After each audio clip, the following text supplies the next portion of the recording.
Hello, everybody. So we are here for day 2. I'm super excited. So my name is Robin Leslie, and I am the founder of onlytheinspired.com. And so I'm super excited that you guys are here. I got to kind of laugh at myself a little bit about yesterday. So, we're all going through learning curves. And so I think I figured out the problem. So, it's new technology.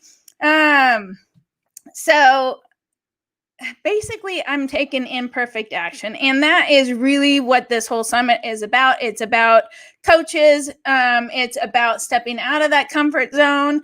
It's about not waiting until everything's perfect. So just to let you know, so I'm putting on this event all by myself, and it's quite an undertaking, but I'm absolutely loving it. And so for somebody who's organizationally challenged, I'm actually kicking its butt. And so yesterday, there was nothing I could do about the screw ups.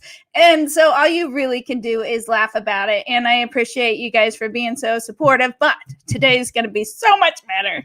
So anyways, I do want to explain a little bit about how this is going to work today. So I'm going to talk a little, and then I am going to bring up Baba. He's our first speaker, and then we'll talk to him for just a couple minutes, and then we're going to play his interview. And so the interview I think we did for Baba, we did it June 9th. So none of the coaches have actually seen their interviews since we recorded them. And, because I've done so many, I haven't watched them since the beginning, except for, I watch them the night before just so I know what's going on. And I am super excited to bring up Baba today and Nefertiti. And I'll do that again in a minute. So anyway, I'll bring on Baba.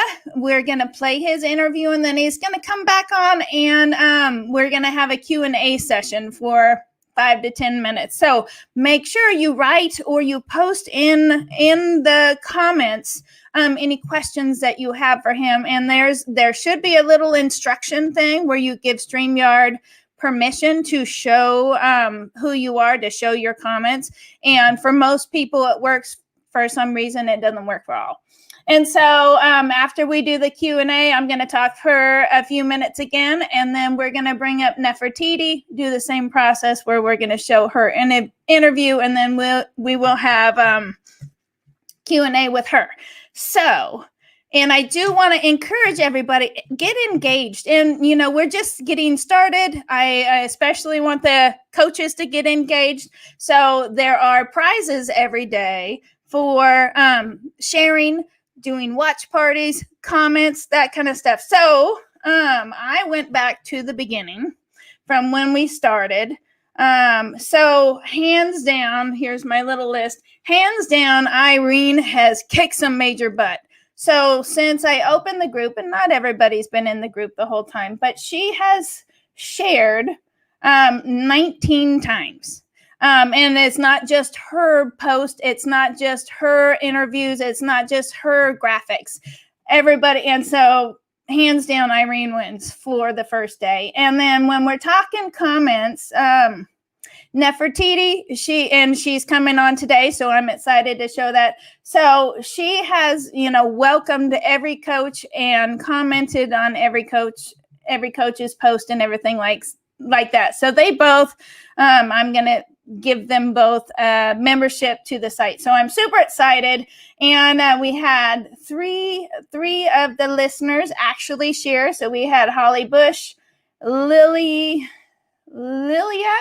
Daring, and then Dallas Shepard. So thank you guys so much for sharing. I'd love to have more engagement. There's prizes to win. And speaking of, Baba actually said that he would give away 2 30-minute coaching sessions as prizes for people sharing today. So I appreciate that. So let's bring on Baba. And I am super excited about this.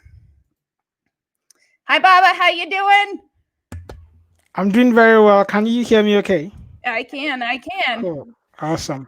So like I said, the coaches haven't seen their interviews since we recorded them. And so I watched them the night before just to just to refresh myself. And this man is has a heart of gold. He is all about values.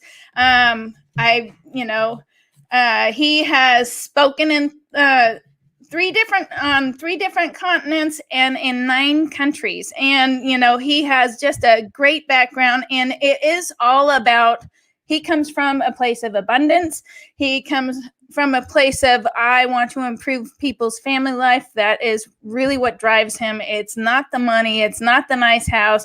It's not any of that. And I can't wait to share his knowledge and his heart with you guys. And I'm super excited about this. Let's see. All right. Yes. Imperfect action. Thank you, Corey. And, sometimes we screw up. Hi, Joyce.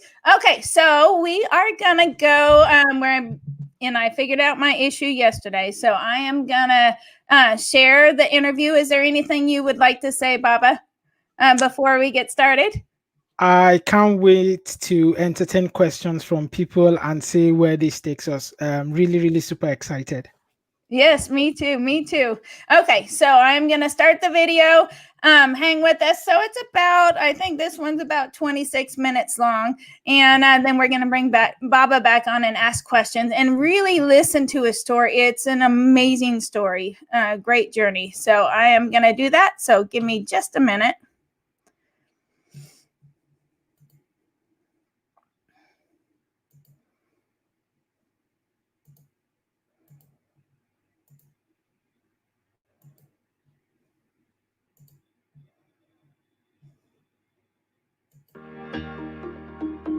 Okay, can you hear me, Baba?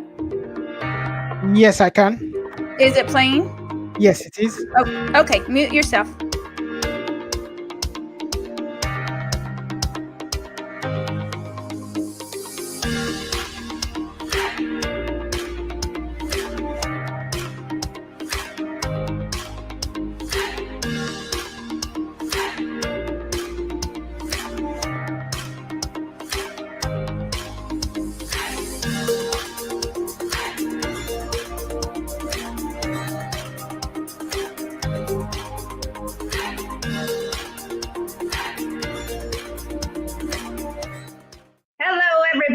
This is Robin Leslie with OnlyTheInspired.com doing another amazing coach interview. And I have the amazing Baba here. He's in the UK right now, so he's 8 hours ahead of me. And he's got quite a story, so I can't wait for you to meet him. So, Baba, in a couple of minutes, describe who you are and how you help people. Awesome. Thank you, Robin, for having me on here. My name is Babatunji Fagbungwe, but most people call me Baba because I think that's easier on everyone. I live in the UK, as Robin said, with my family, and I've been here for about 13 years. I was born and raised in Nigeria before moving to the UK. How do I help people? I help people who are not comfortable with speaking in front of an audience, or people that have a message or a business, but they're overwhelmed with where to start, how to put together their presentation. When they come work with me, we craft and help them to deliver engaging presentations. So long after they've delivered their presentation, people can still remember them. They can still take action even while they're not in the room. Cool. And I heard that public speaking is the second biggest fear next to death. So there are researches out there, and if you just do a Google of fear of public speaking, you'll see something that says maybe like 95% of the population is afraid of public speaking, or people would rather be in the coffin than give the speech at a funeral, and all sorts of statistics or news, if you like. But ultimately, it just tells me the normal person is scared of public speaking. That's the way I choose to look at it. So if anyone is scared of public speaking, you're normal. Right. Well, and just, I would much rather talk and have a conversation, and I'm not nervous at all. But if I'm just doing it, it's just me. I think we get in our head and, it's like, what do I look like? Do I sound right? Do I look professional? And so we have all that negative talk. So how did you get started in this, and what event or series of events happened to get you to teach this? Interesting. So I like the fact that you said series of events because actually there are several events that led me into this. I'll go back to how many years now? About 30 years ago. I know I don't know. About 26, 27 years ago, while I was in, I think, high school in the States. We call it secondary school. And I went for a talk, like a debate. I represented my school. So when I spoke, I had a standing ovation. I was very excited, but Oh, my cool. team lost. So while I did very well, the team did not win.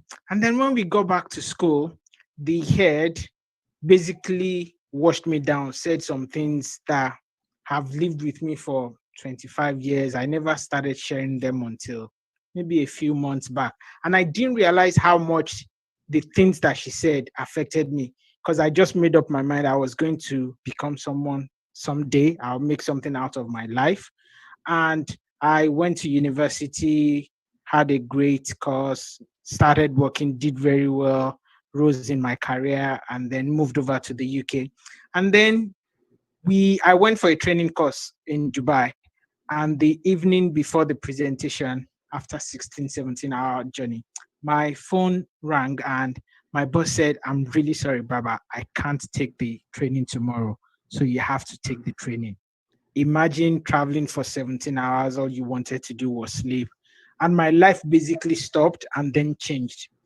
Obviously, I was shocked. I was surprised that I had not prepared for this and all the negative things. Oh, why me? Can I speak? What if there is someone in the audience that knew more than I know? And all the excuses came flooding in. But I managed to study overnight, deliver the presentation the first day, the second day. And on the way to the airport, my boss was sitting in front. He looked back and he said, Hey, Baba, thank you very much for doing a great job. I heard about it and I've even mentioned this to the MD. From then on, he stopped going for any training. My boss stopped going for any training. He started sending me for all the training. And over the next 10 years, I found myself across 3 continents, about 9 countries, speaking to small and large audiences. But how did I get into coaching other people? As I was doing my presentation, so my background is program management and data protection.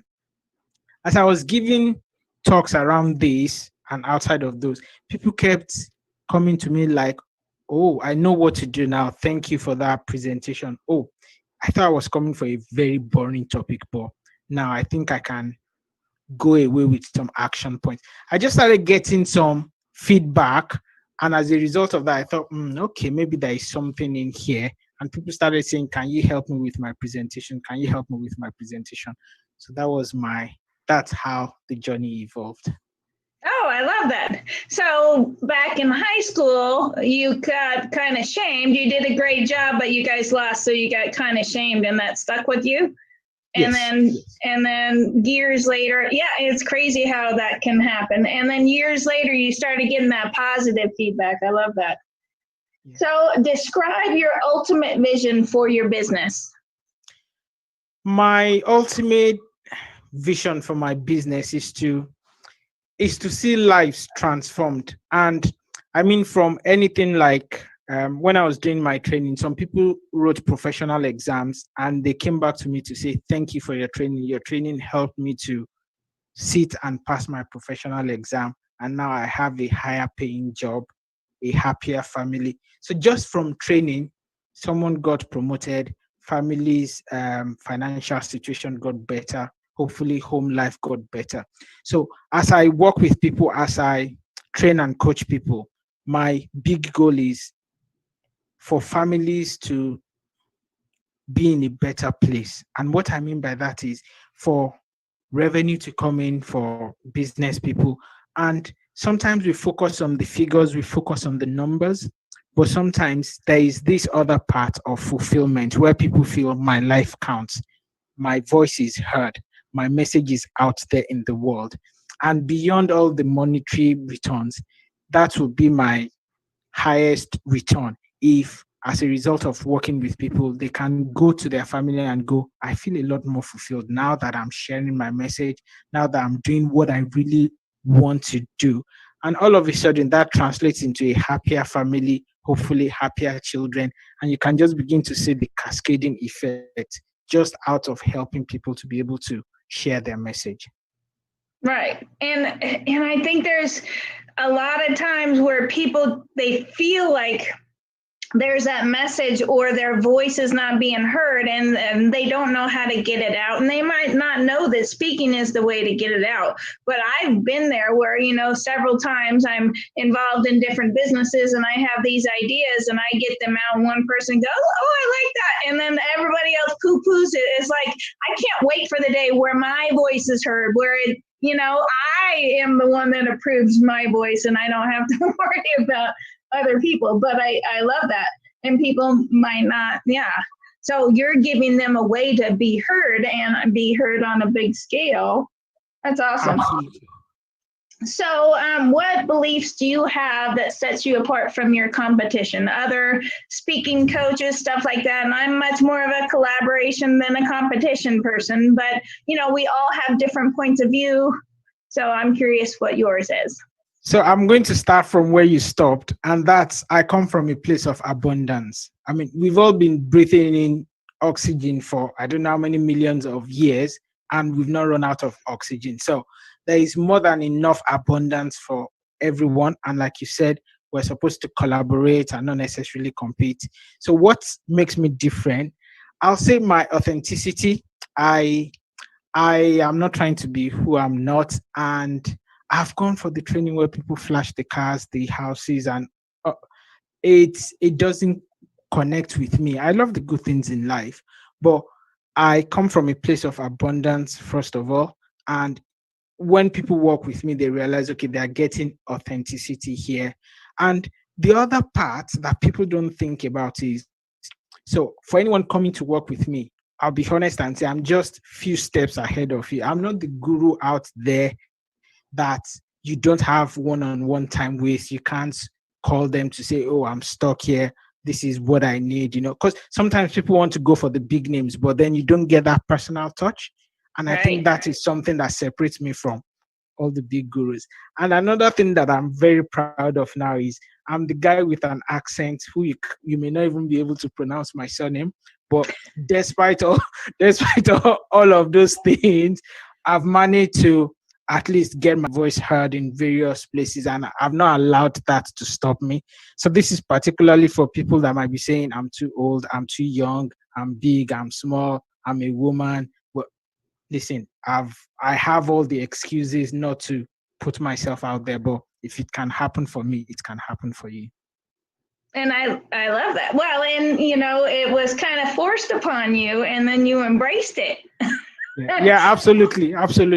And sometimes that's the way life works. If you wait too long, God, universe, whatever you believe in, just pushes you.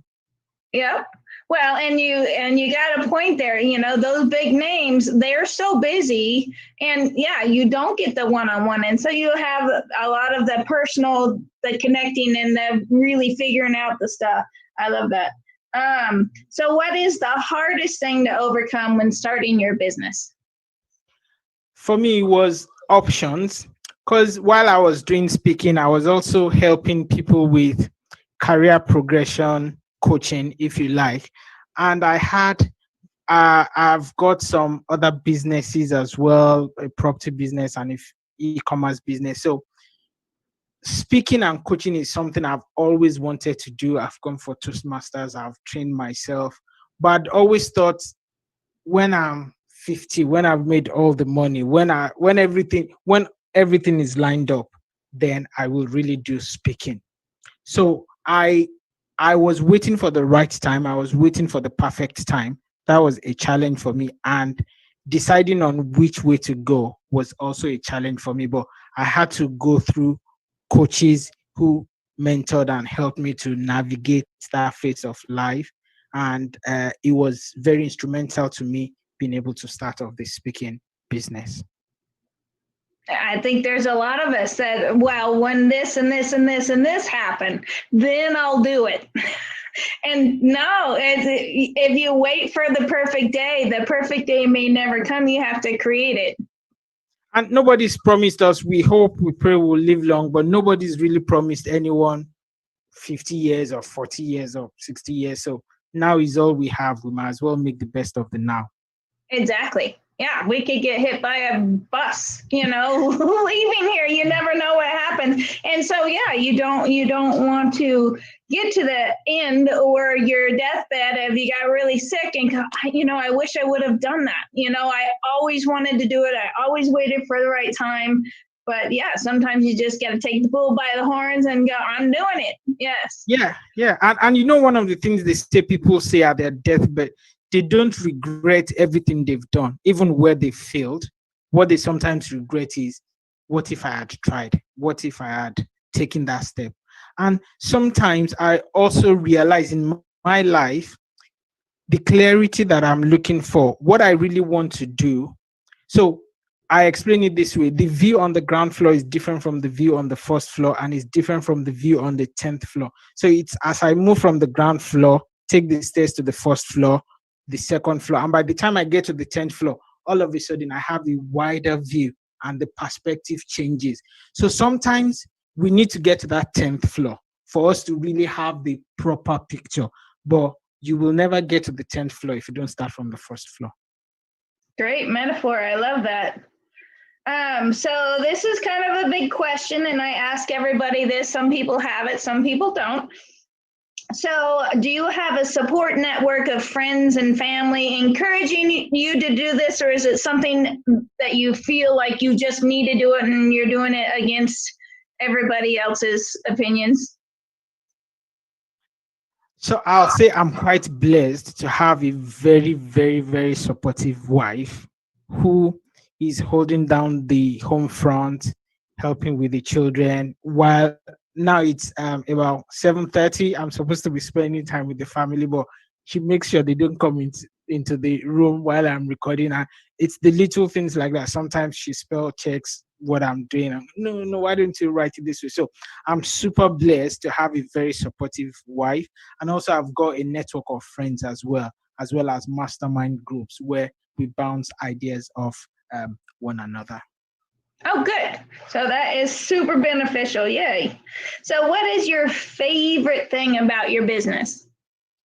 My favorite thing about my business, I think I've mentioned it once, but I'll say it again, is the changed lives and the ripple effect on families. I don't know why I like to just go back to families, because I've been there where I was very frustrated. I had a very good paying job. I mean, everything looked right because the car was there, the house was there, but I knew I wanted more. I knew there was more to my life, and there was that aspect of beyond the I don't want to die and all people will say is, oh, he went on very good holidays and the rest of it. But what impact have I made in the world? What difference have I made to the world?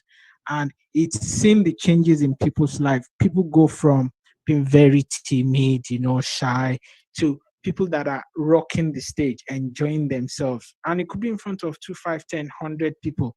But more importantly, they're going home happy, excited, joyful, which means they're transferring that joy, that excitement, that fulfillment to their spouses, to their children. And people are living happier lives, healthier lives. And even though we're talking about speaking, but you can begin to see the ripple effect. So seeing transformed lives is one of the things that I enjoy the most. Yay, that is beautiful. And I love that. And it's so true. When people finally feel like they're themselves, all of themselves, and not just a piece of themselves, then they're happier with everything. And I love your outlook on life, on abundance and stuff like that too. So what inspires you? What are you passionate about? And it doesn't have to be business. I'm just curious. My grandchildren. So I think I might have touched on it. I keep saying to myself, what legacy am I going to leave? What what will my grandchildren say about me? And it's not just about money or houses. Those will be very great for me to leave for them, but I want to make a difference in people's lives. Uh, and that, as I've said, happy, joy. How about people that might be suicidal, but as a result of listening to me or listening to someone I've coached, end up not taking their own life. And then someone could say in 50 years' time, it was your granddad's business or your granddad's speech that influenced X person who then influenced me. And I think that is a greater form of wealth, in my opinion. So I would like my grandchildren to be proud of me. I think that's what motivates me.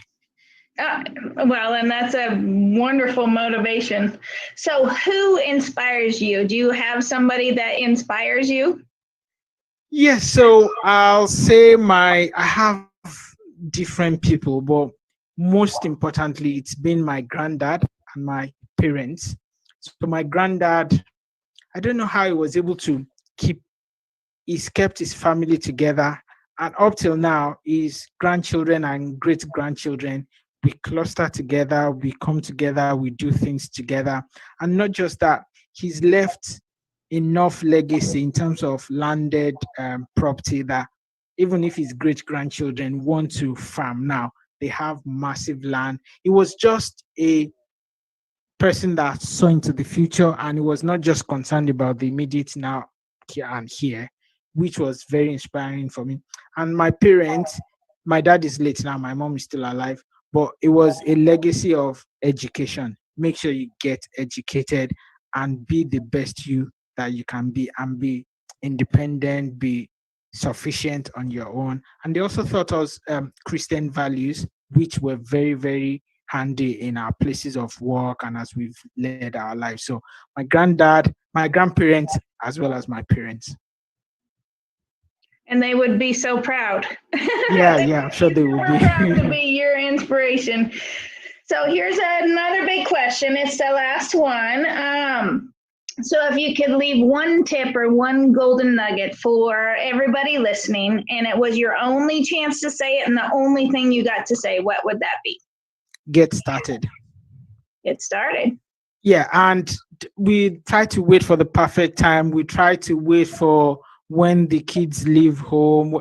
Listen, just get started. Just get started. And with the analogy I gave, some of the things we're really looking for, we won't find them on the ground floor. We've got to go through the pain of climbing the stairs to get to the first floor, whatever that looks like for people. But and there is a so you know my back. There is Newton's law of motion that says that a body will continue to be in rest until a force is acted on it. But once a force is acted on it, it begins to move. And just think of riding a bicycle. It's more difficult to take the first pedal and the second pedal. But as soon as you do it, now you need effort to actually stop. You need the brakes. So there is something about momentum. There is something about getting started. And there's something about help that comes your way the moment you get started. So don't wait for the perfect time. Don't wait for when everything is the way you like them to be. Obviously, don't put yourself in danger. Don't put your family in danger, physical, financial, or any of those. But get started. Get started. Well, and with the bicycle, and some people can do it, but to sit on top of a bicycle without pedaling with your feet up, some people could, move the handlebars and stay up, but most people can't. You have to be in motion to do that. And then a lot of times, well, my kids are little, I'm going to wait or whatever. As you are a product of that, and you want your kids to be a product of that, with you going through the motions to make your dreams and your vision and your voice being heard, you are that role model for your kids, for your grandkids. And so, as you're going through your own growth spurt, your kids are watching and going, Dad did that when it wasn't easy, when he was scared, he went ahead and did it anyways. And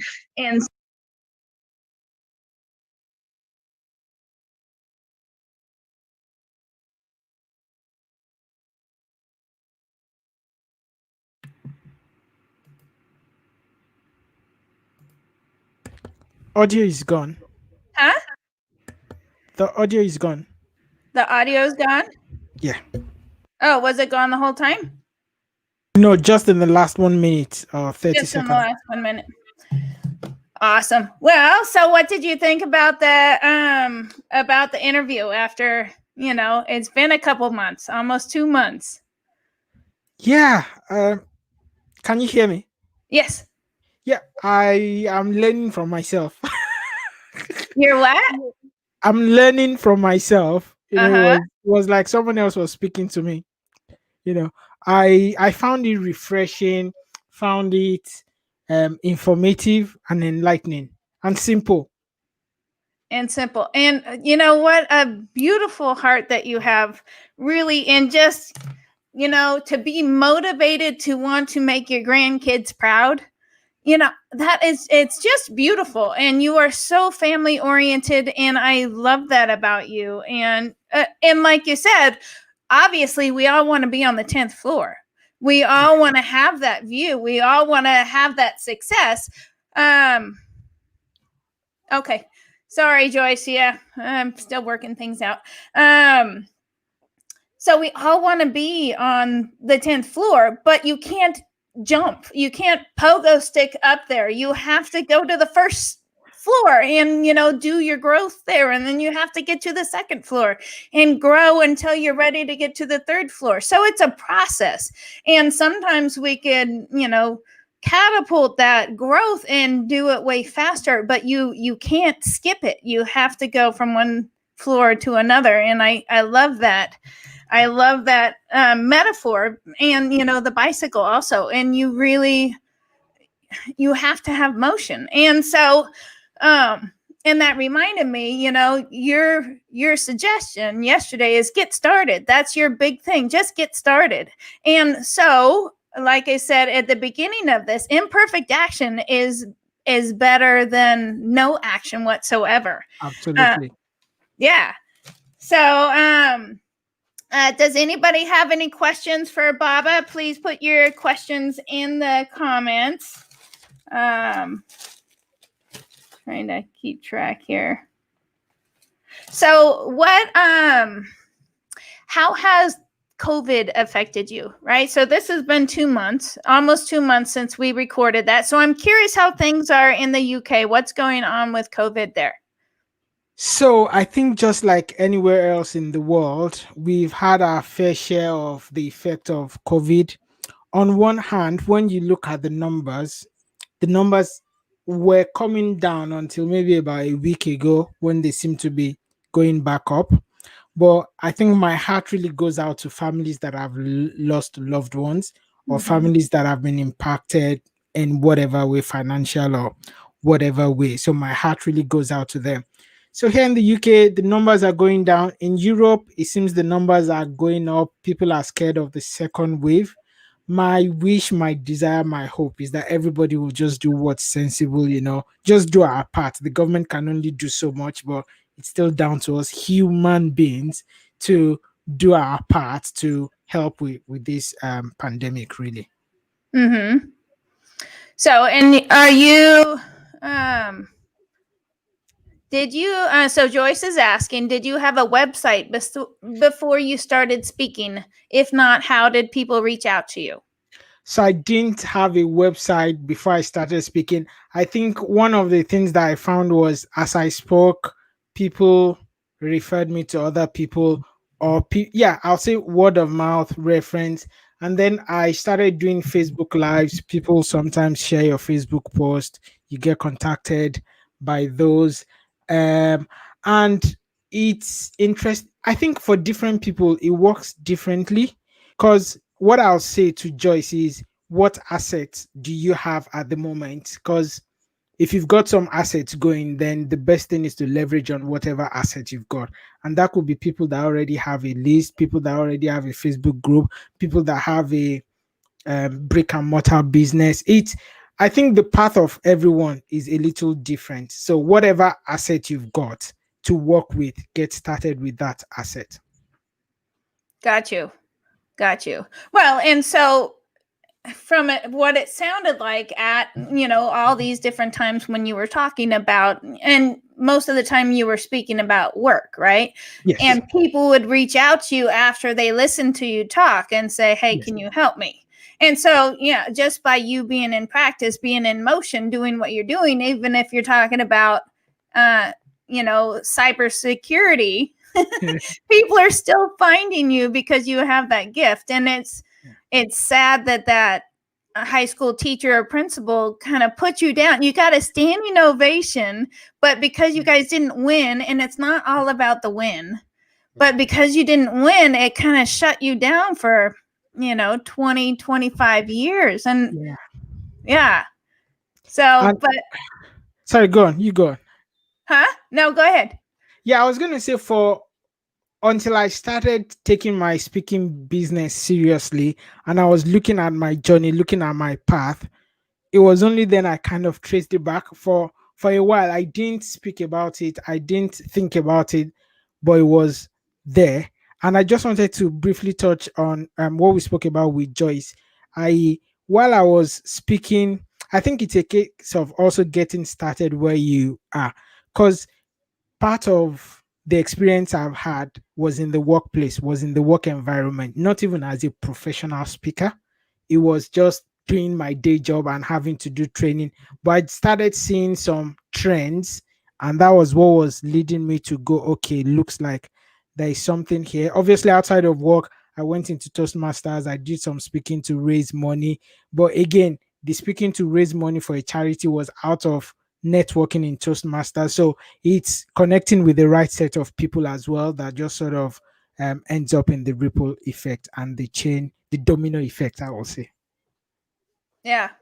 Gotcha. And I didn't even know until we did our interview. I thought Toastmasters was something that was just here in the US. I didn't know that it was over there also. All over the world. I believe they're all over the world. Very cool. And so you not only help people with the confidence, you help them find their voice, but then you can also help them actually come up with their presentation to where it flows easily and they can remember it, right? Absolutely. Yes, I do that. And one thing I'll just quickly say to anyone looking to do speaking is, and I've been a victim of this as well. I think when we love what we do, when we're passionate about what we do, sometimes we overload the audience. So one of the things I will say is simplicity, simplify it. And people can only remember so much. I think someone said something along the lines of the brain can only absorb what the bomb can um, comfortably uh, accept. So for however long people can sit, that's how far you can push what they take into their brain. So keep it simple. Don't try to give them everything. Make it simple. Make it simple, because there is that danger to want to overload people and to speak in our own language when sometimes the audience just go, well, it was just all going over my head. So make it simple. Yes. Well, and Carol said a failure can lead to a big win for sure. It's just, I think his win was the standing ovation in high school, and then it's just a bummer that the teacher dumbed him down. But back to what you just said. So I am one of those that I'm a no person, right? I want to know all the details. I want to not say this is what we're going to do. I'm the kind of person, well, this is why we do what we're going to do. And I like to explain everything. And I think a lot of times it's a brain dump. It's so much, so much information that I want to get out there. And just an example. So I have an Indiegogo. Keep it simple, stupid. Yes, method. That's what Corey said.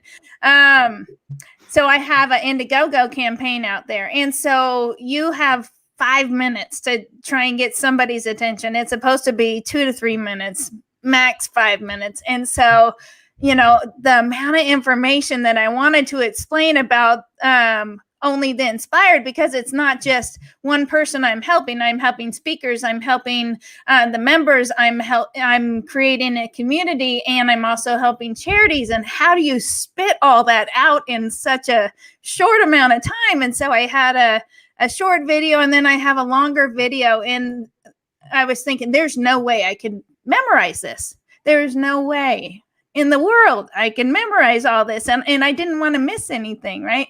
And so I actually, it might be a little tacky, but I went on there and I kind of explained to the people, I'm going to read this so I don't miss anything. And so you could see my picture, and then I actually read it, because there's no way I'm going to remember all of that. And so, yeah, those kind of tips would be super helpful for people doing a talk for sure. Absolutely, absolutely. And I resonate with what you have. I think any truthful speaker will tell you it's more challenging to do the short speeches than the longer speeches. Because with the longer speeches, you can ramble, you can put things in there, you can make it up as you go along. But with the shorter one, you've got to be straight to the point, and then the challenge becomes what is important, what is not important. And that is a very painful process to work out what shall I take out. Because you just feel every part is important.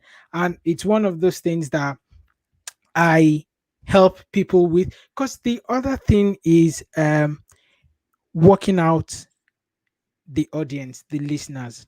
Because for even though you are non-profit, doing a non-profit thing, for example, when you're speaking in front of investors or people that are going to give you money, the spin on the story will slightly be different from when you're trying to get volunteers, even though it's the same charity, it's the same passion to help homeless, water for people that don't have water. But all of a sudden, it becomes very challenging. But I think one of the things that could help is working out exactly who my audience is. Because with who my audience is, it helps me to at least be able to cut out what I should cut out. So if it's about making money, then I want people to be able to see for every dollar it translates into 5 families having a meal.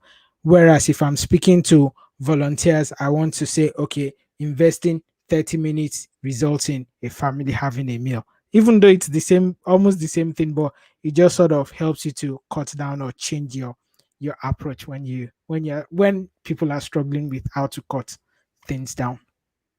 With who you're actually talking to at that Yeah, moment. So you could yeah. be talking to sponsors versus, yeah, Volunteers, yeah. I get that. And Joyce said, I've already spoken internationally, but I was never paid for it. Now I'm looking to reach more people with my message and to be paid so I can help my target market. And Lachelle says, me too. Joyce also said, Pat Quinn, get your speak down to 1 minute, helped with your message. Yeah, so Patrick is also my coach. So it looks like we've got a mutual coach in there. Probably she's part of AYR. Oh yeah, just about all of the coaches in here Okay.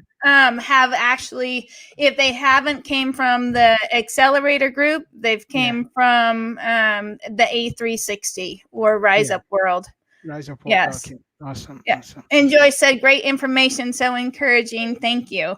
Yeah. And So if Joyce wants to connect with me on Facebook for us to have further chat, more than happy to. Because I think sometimes when we have these courses where there are hundreds and hundreds of people, and sometimes it's you have this nuance around your own issue that one size does not really fit all, and sometimes it just takes speaking to someone to, and sometimes even the person you are speaking with doesn't have the answer. It's just someone listening to you, helping you to break it down and put it back together. And I think most of the time we have the answer in us. We just need someone to guide us, help us refine it. But I'll leave it at that. no, absolutely. And a lot of people, including me, need help with with stuff like that. And yeah, and so even ads, when you talk about what to cut out of a speech to make it, just bullet point, pull. I struggle with that. And I think probably a lot because I want to explain everything, but you can't. You're Yeah. limited. And she said she will reach out to you. And the cool thing is, just to remind everybody, all of the coaches that are on the summit are actually in the group. So you could reach out to Baba straight in the Coach Summit group, which is very cool.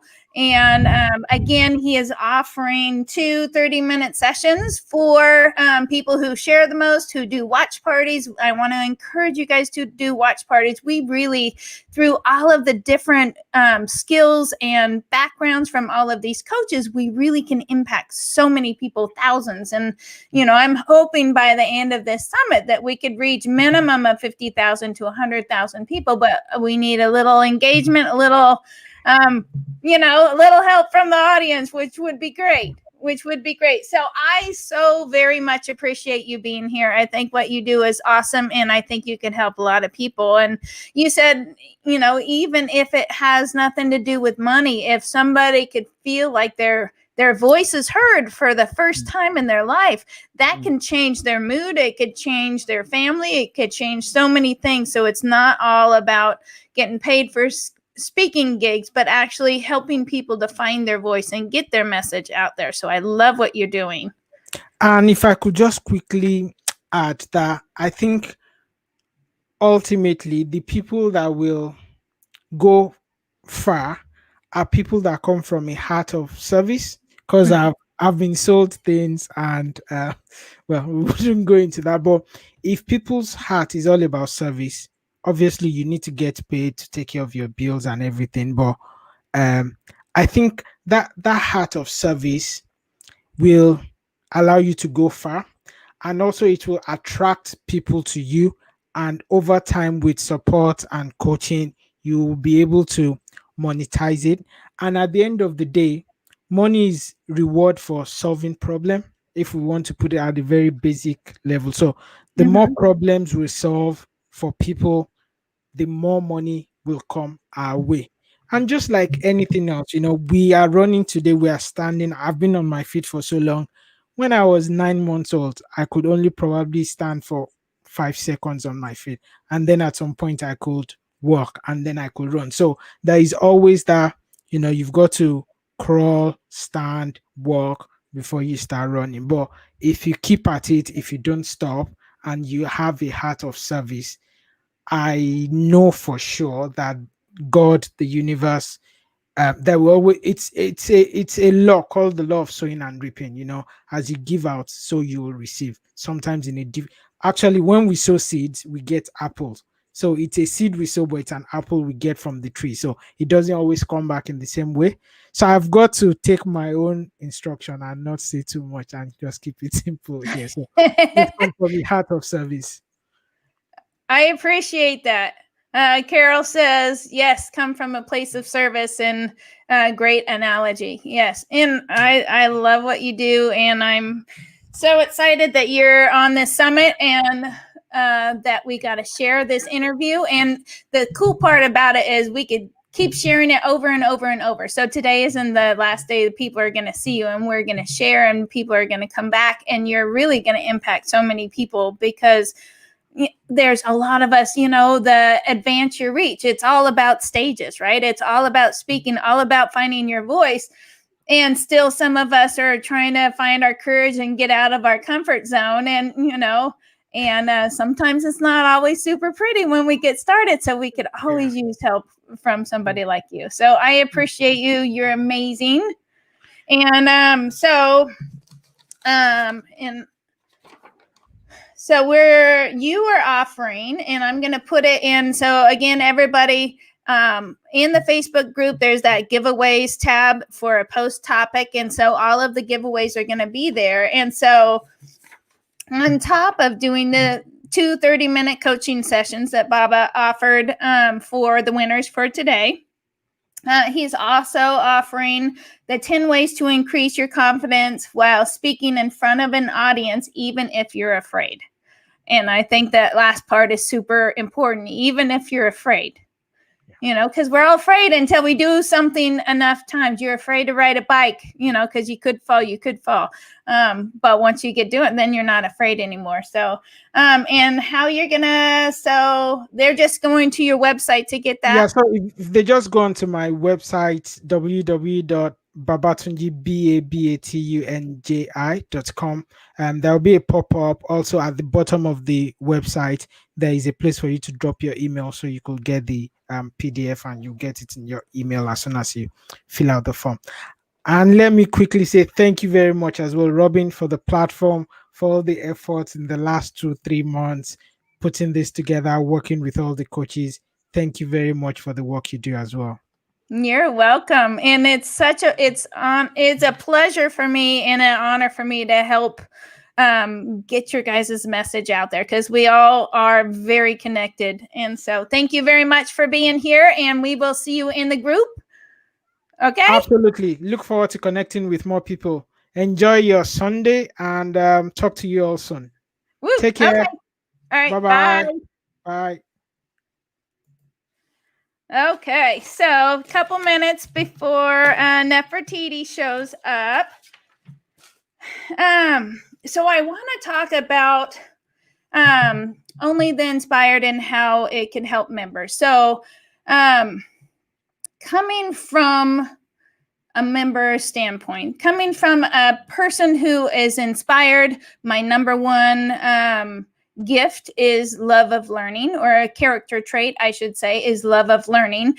And I absolutely love learning from courses and connecting with coaches. And so 3.5 years ago, when I came up with this idea for Only the Inspired, I was a relationship coach, and I desperately wanted to get my message out there, and I had to learn how to market, right? And so I hadn't taken any marketing courses. And so you have to buy this course, and then you buy this course, and you buy this course, and you end up buying lots and lots of courses to learn how to do the things, because they say if you build it, they won't come, because you have to then get out there, and you have to stand out from the crowd, and you have to connect with your audience. And so a lot of us don't know how to do that. And so I found myself buying course after course after course, and wanting the coaching, wanting the help for those areas that I wanted to improve my life, right? So I wanted to build my business. I wanted to grow in different skills that I had. And I found it so very, very expensive. Super expensive. And a lot of people in this group and coaches, they totally understand where I'm coming from. And, I talk about in the last 10 years, I've spent about $100,000 in coaching and courses. And I don't regret any second of that. I have learned how to flip houses by courses. I learned how to get my real estate license through courses. And I learned how to become a coach through courses. But what I found is it was very, very expensive. And so I wanted to create a space, and Only the Inspired, where you could actually, it's kind of like a Netflix style, right? Where the members could pay a monthly fee and get access to trainings in every area. So health and relationships and business and healing, all sorts of areas that you could think of. I wanted to create a place where it was not going to break the bank, where you can actually expand your skills and learn and grow and have it be affordable. So I'm just giving you clips as we're going, because like I was telling him, my vision for Only the Inspired is so big, and it's really hard to dumb it down into a few conversations. So I'm just giving you guys little bits and pieces here, but the value for the members to actually get access and coaching. And so Only the Inspired is going to be a place where there's courses on every topic that you can think of, but they're not just courses. It's not just a course taking site. It's you're engaged with the coach, and you're going through the coaching. You're learning how to, say from Carol or Joyce or Lachelle, you're learning how to hone on those skills. You're learning how to find your passion. You're learning how to de-stress from your super stressful corporate job, and how to take care of yourself. And it's all through coaching, and it's so much less expensive on onlytheinspired.com. So I'm just giving you little bits and pieces here. So our next speaker is here.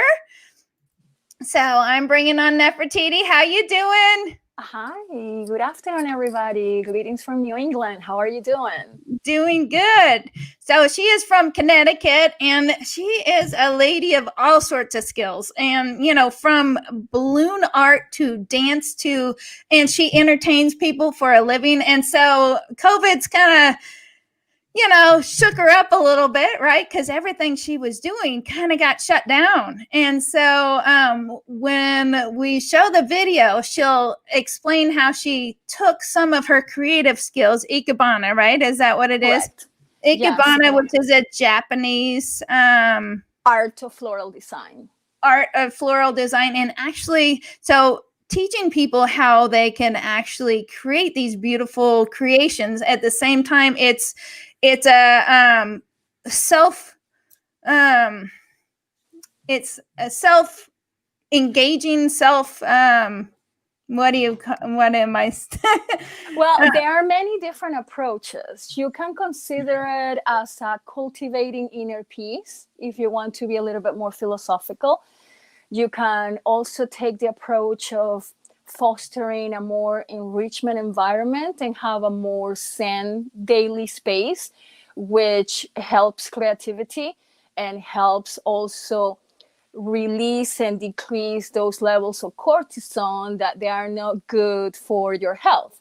So there are many levels of implications and ramifications when you are doing the art form in the way that I'm presenting it, because you are getting into that mental space where you're going to quiet your mind, you're going to be one with the materials that you choose to work with, you are going to set an intention, and you are going to unleash your creativity. That's the idea. And that creativity comes in many different layers and many different benefits, because that can get you more solution creating, not only from the artistic perspective, but also for handling daily tasks.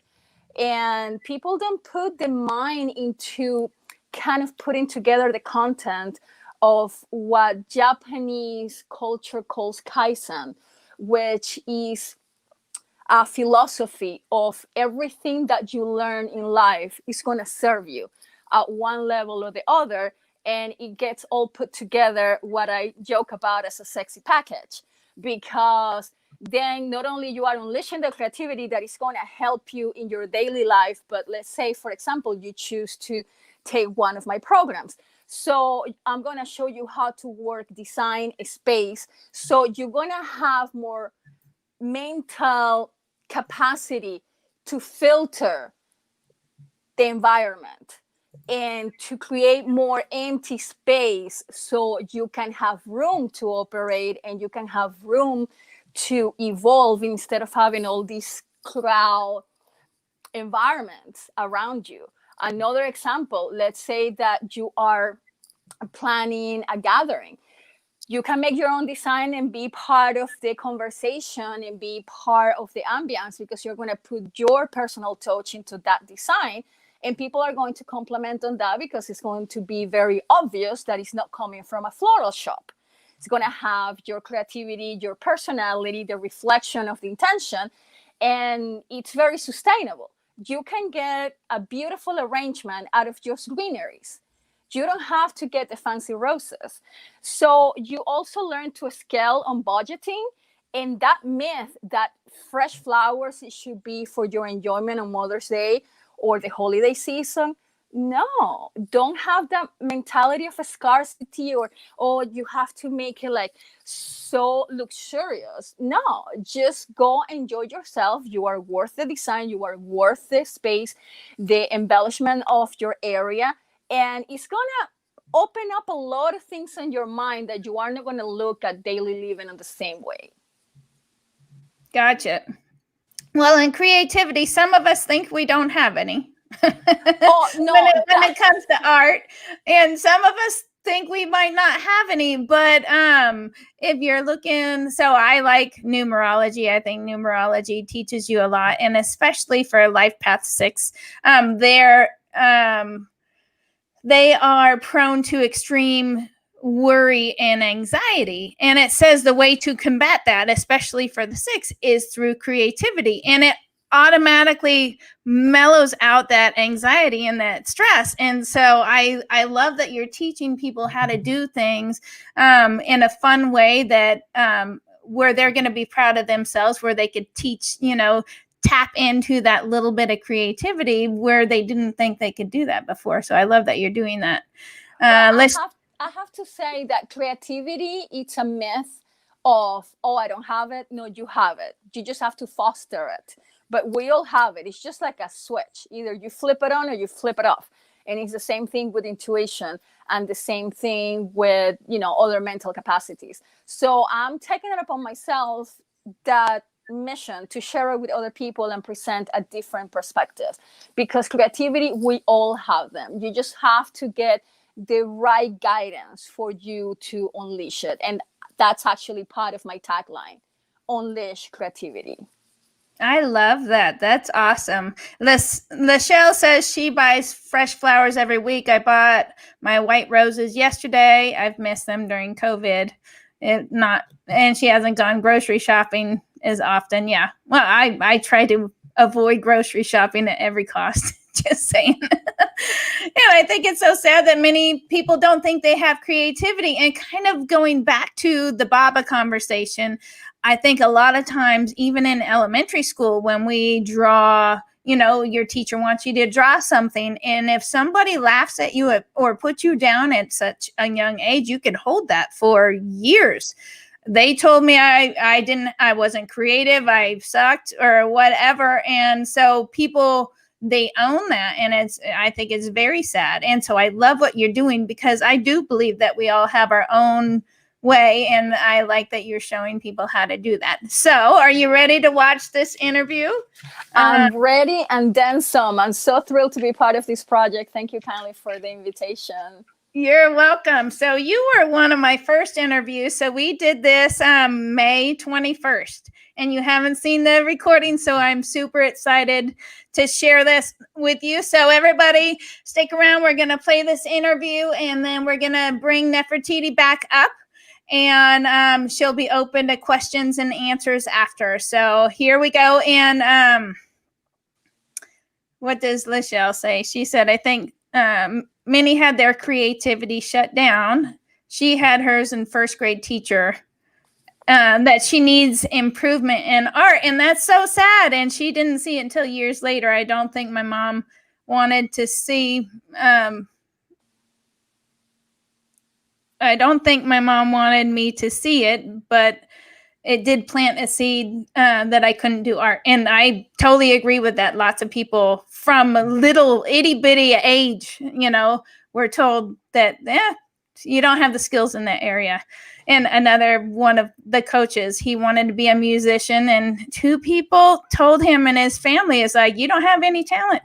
And he owned that for 30 years. And it's terrible. So I love what you're doing. So anyways, okay, so I am going to play the video.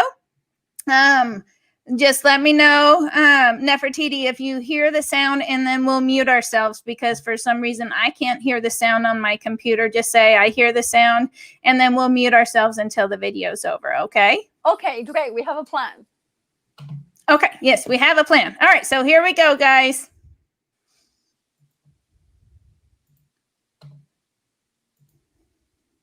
Nothing yet. I know. Okay, making sure. Okay. Sound is on. Okay, awesome. Mute yourself.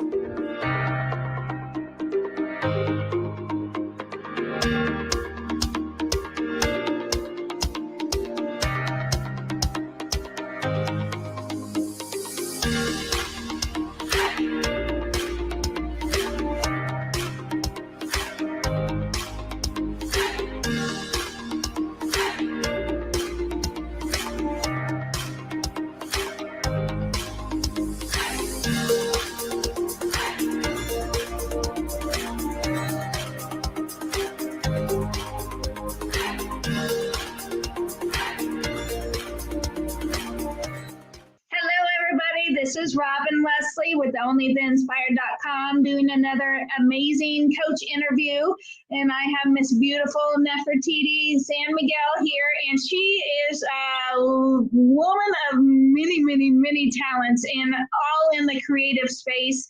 And what she's doing is just phenomenal. And just to hear her background and to hear the variety of stuff that she does is amazing. But so she's going to talk about a little bit how she helps people with stress management through creative art. And so, Miss Nefertiti, in a couple minutes, describe who you are and how you help people.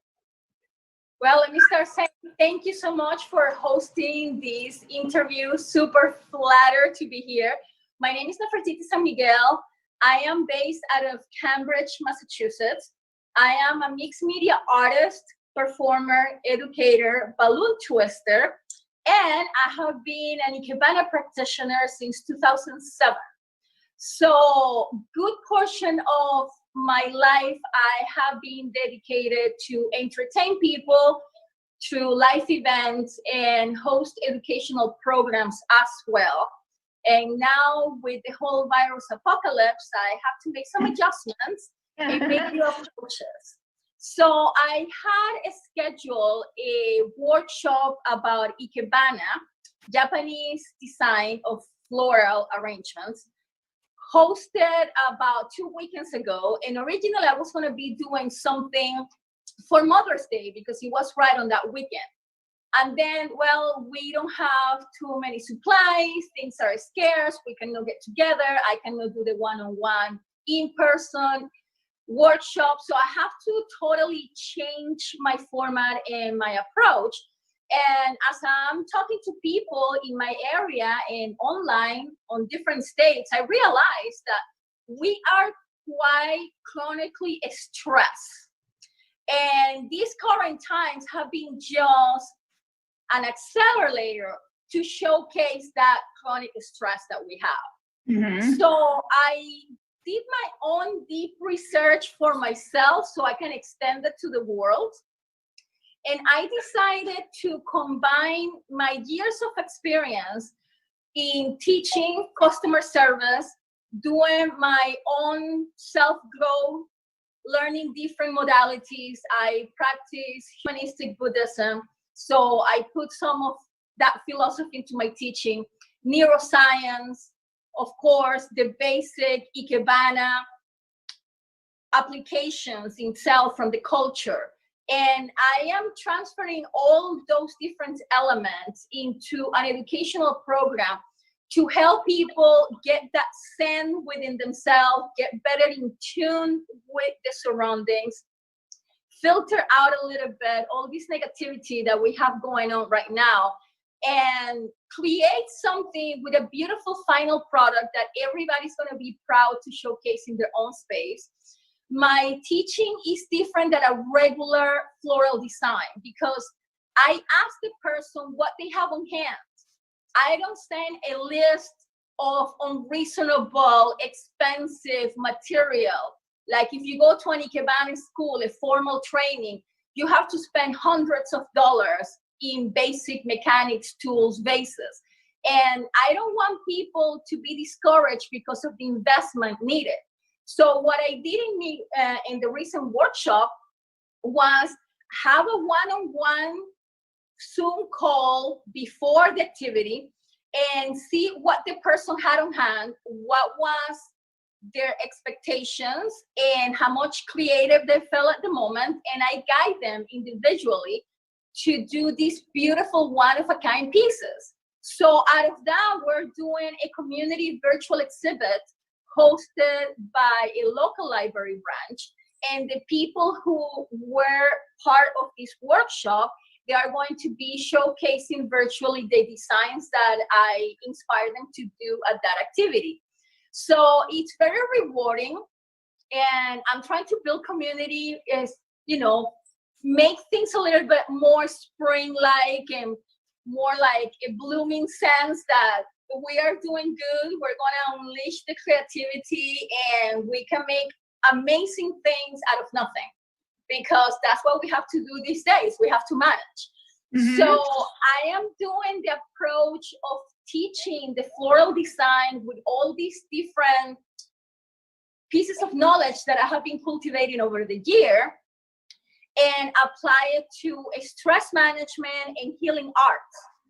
So, of course, if somebody wants to get more into depth and detail about it, we can do a consultation, or we can do private coaching, we can do a small sessions.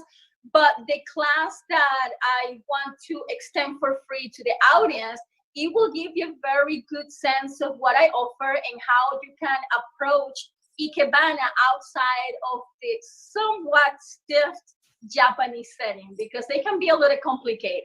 So I want to make it accessible for everybody. I want to make it fun and have a beautiful final product that you will be so proud to show to the world. You know, have it in your office, have it in your home, and don't wait. This is very important for me, to share the festive spirit under all circumstances, that you don't have to wait for Mother's Day to receive flowers. You don't have to wait for your birthday to have a beautiful arrangement adorning your space.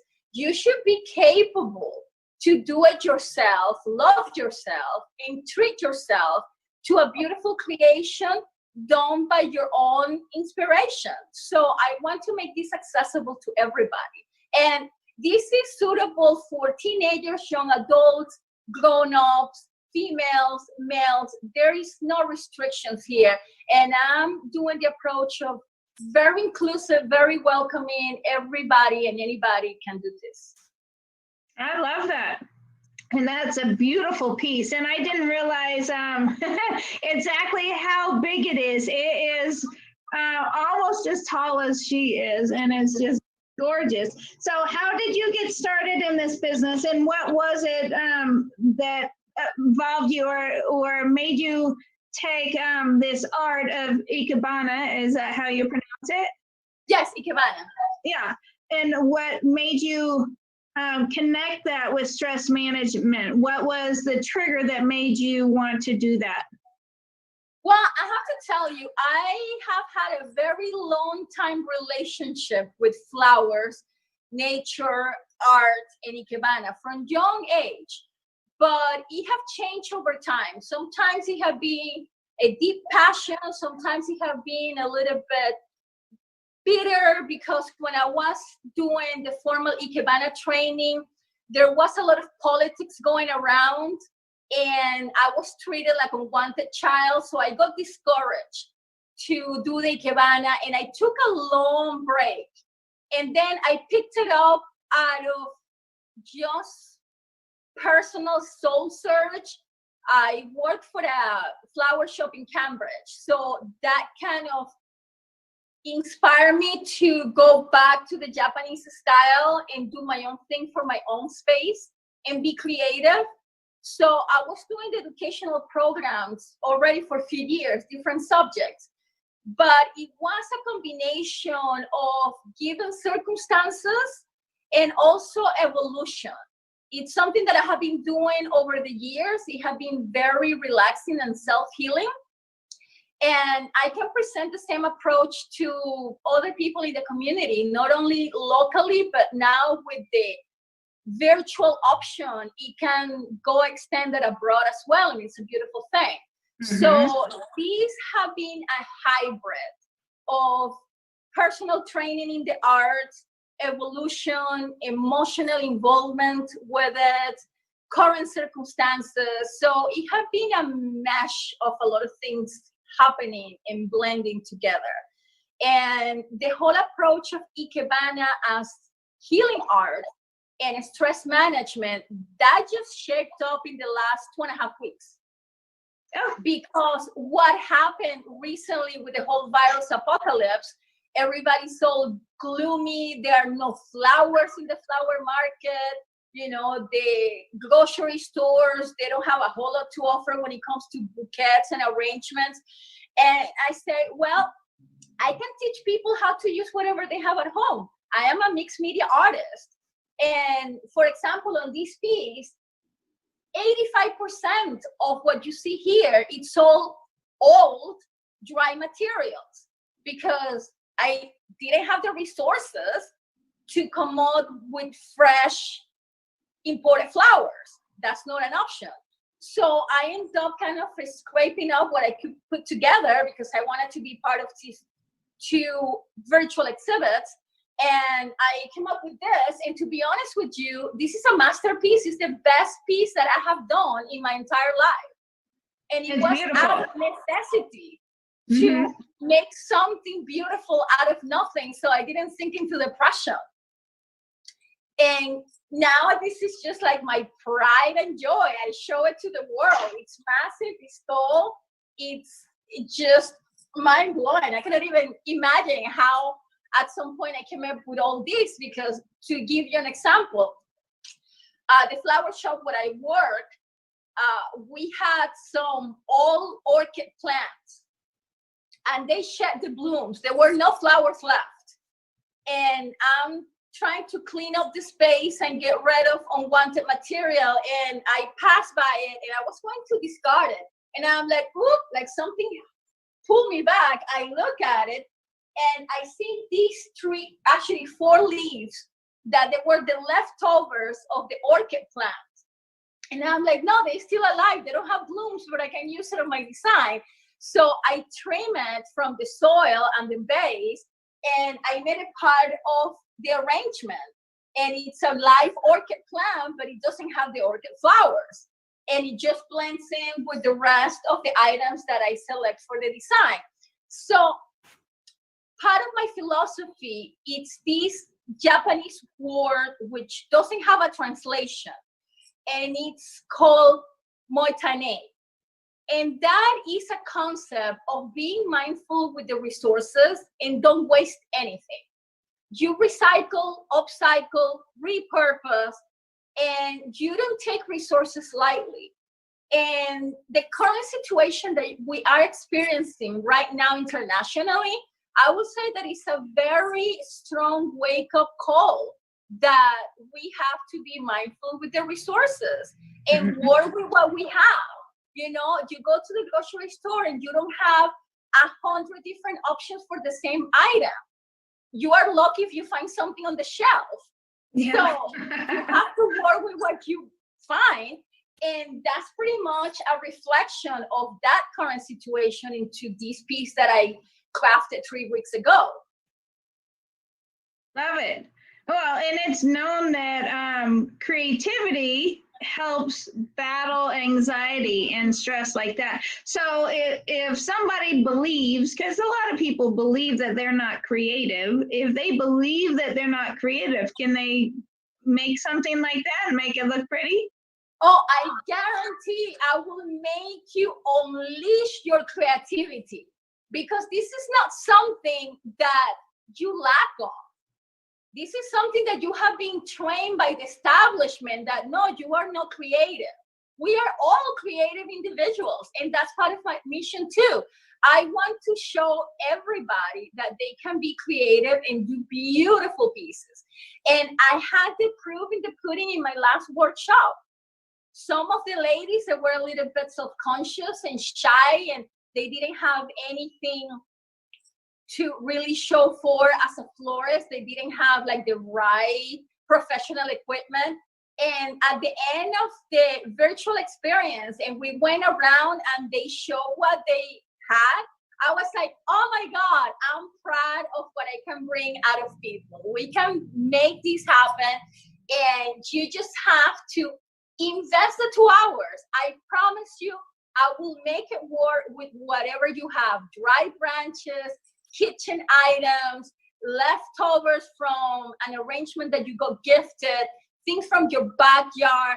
I mean, we have a boundless source of supplies within our environment. If you just open up your senses a little bit and step out of the comfort zone, that you're gonna walk into a flower shop and get the traditional fresh materials. And like I say, this is a great experience. It helps to stimulate your brain. It has been proven by neuroscientists that engaging into these kind of enterprises is going to refresh your memory, your capabilities to be more problem solving individual, because sadly we don't get trained on the aspect that if you can do something out of nothing and you are creative, you can innovate in science, you can innovate at the office, you can be problem solver at your business or company. And I'm trying to change that approach, because it truly helps and it's all intertwined together. The creativity, problem solving, enhancing your quality of life, enriching your own environment, and working with nature. It's a great way how to do it. We don't need concrete, we don't need expensive things. And I had one of the ladies, she had moss, she had soil, she had branches, and a couple of dandelions. And if you walk into a flower shop with that, they're going to get offended. It's like, what do you think I'm going to do with that? That's nothing.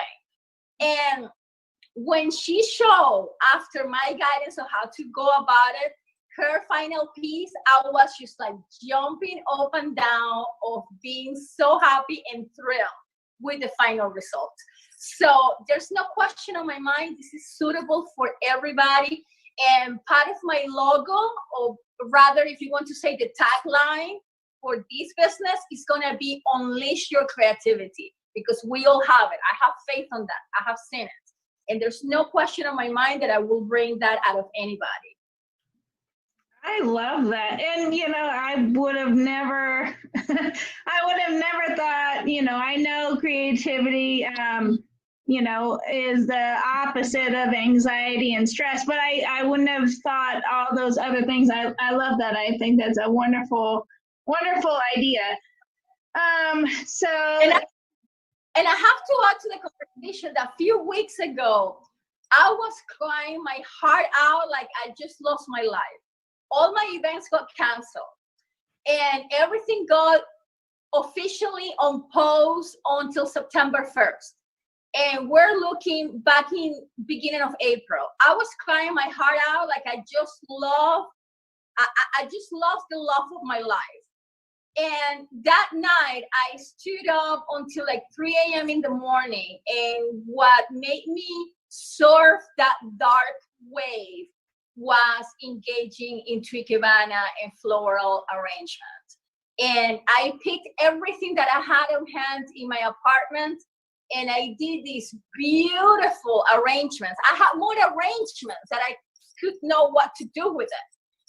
I look like a flower shop in my living room. I have things on the coffee table, on the nightstand, on the kitchen table. I was like loaded with it. And by the time that I got done, it had to be like closer to 4 a.m. I was like, now I feel better. I can pass out. I have a sense of accomplishment. My place is looking beautiful. Okay, it's not so bleak. I can manage this. So I'm sure that I'm not the only one in the world. And that's the reason why I shift the approach to go as stress management, healing arts. I will not teach or offer something that it didn't work out for me personally. And if I am not passionate about it, I don't engage into it. So I have faith. I have the proof, I have the product, I have the tools, and I am out there to share it with the entire universe. Yay! Yay! Good.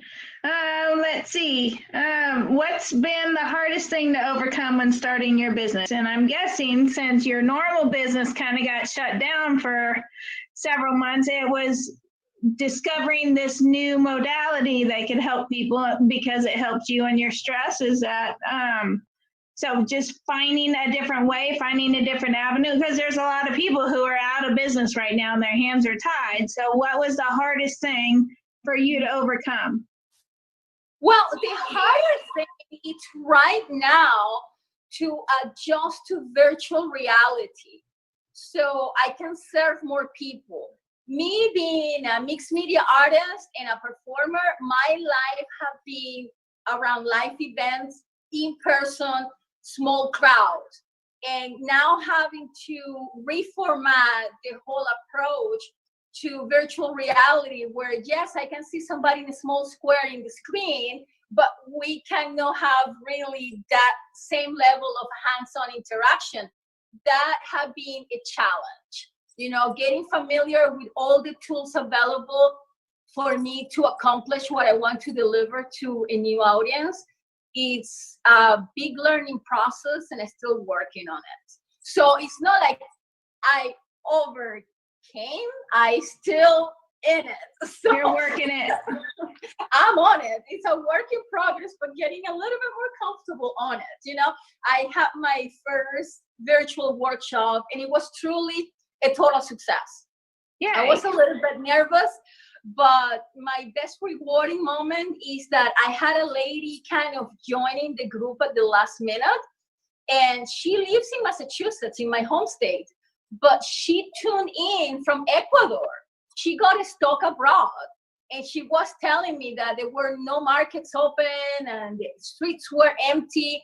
And she tuned into the workshop because she wanted to interact virtually with other people and just get kind of a change of scenery, even if it was virtually. And she cheered up. She was so different from the beginning of the workshop to the end of it. She was more cheerful and a little bit having more hope. That was very, very rewarding.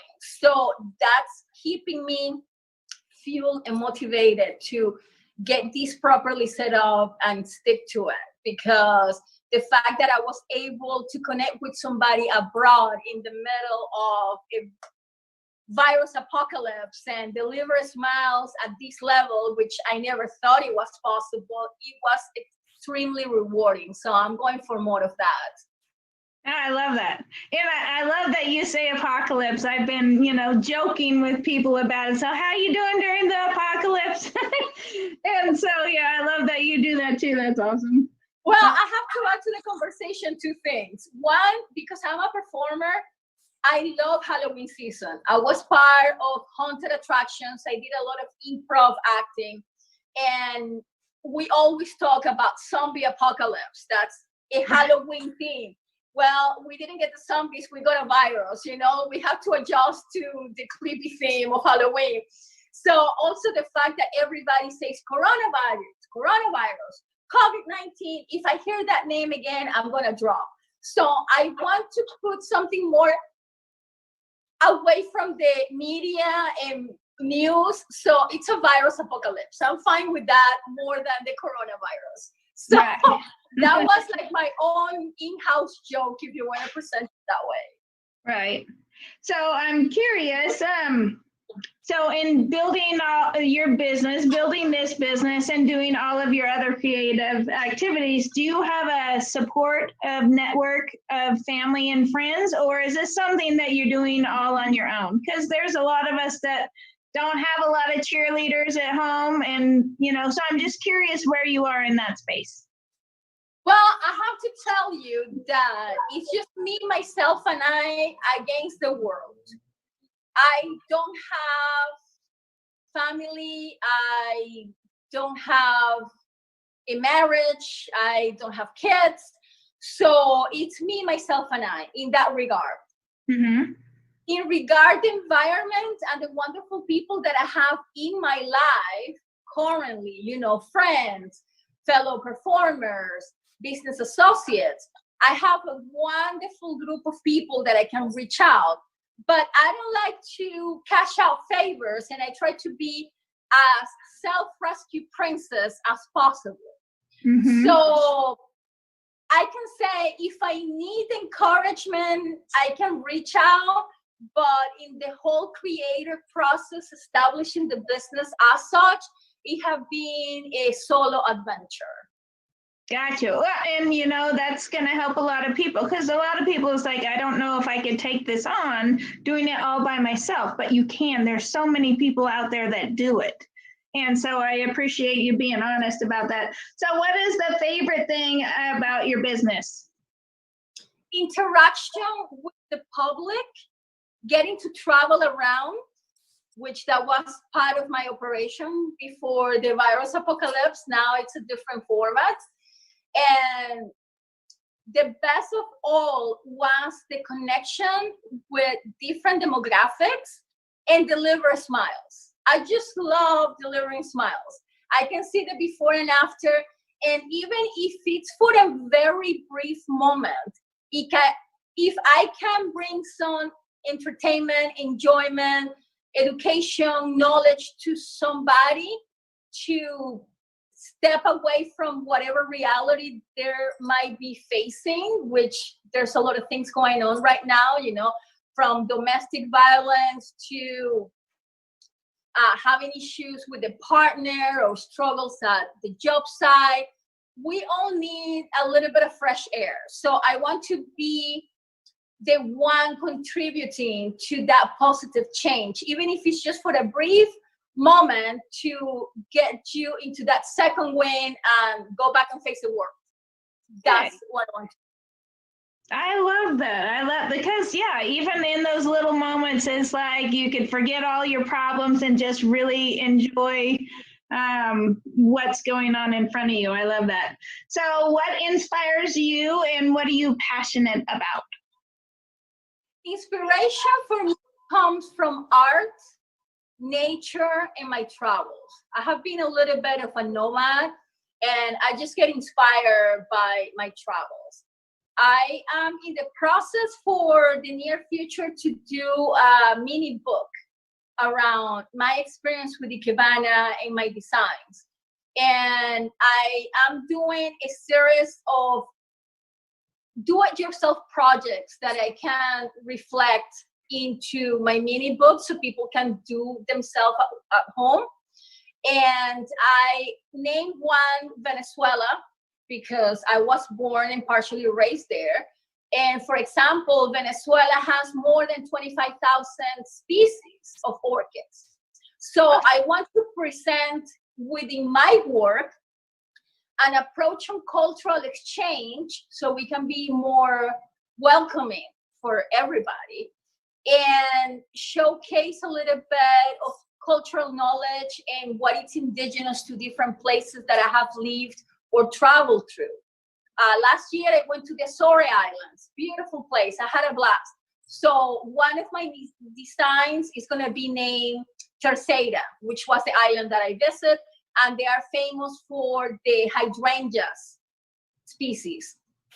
Then this year, I went to Costa Rica, and I was in the middle of the rainforest getting natural high on extreme sports. So I'm naming one of the arrangements La Fortuna, which was one of the parks that I visited. And it's very green, very lush. It's in the middle of the rainforest. And one of the chapters in Ikebana from the school that I was formally trained on, there's a chapter where you do a floral arrangement with no flowers, just greenery. So based on that chapter, I am making La Fortuna design, and it's going to go on my mini book.